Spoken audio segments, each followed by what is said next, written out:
Kabalo ba mo sa atong sekreto? Ano ingani katambok atong strawberries? Tanawa. Ang nakapatambok ani nila, kana lang yung mga hugaw sa kabayo or ginatawag og animal manure. Ato sila i-maintain. Every 15 days, ato gid silang butangan og animal manure. Kaya nga naman, grabe jud ang effect sa atong mga tanom.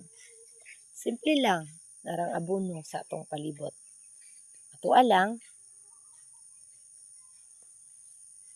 kakugi, ug ato gid silang tagaan og panahon. Bisan ang atong grapes, tanawa. Dili madugay, gikan karon, ato ning paningkamutan, kay ingon nila, sa katuig, pwede na siya makapamunga. So, ato ni siyang eksperimentuhan. For the first time, na nagyud tayo grapes. Shout out nako ang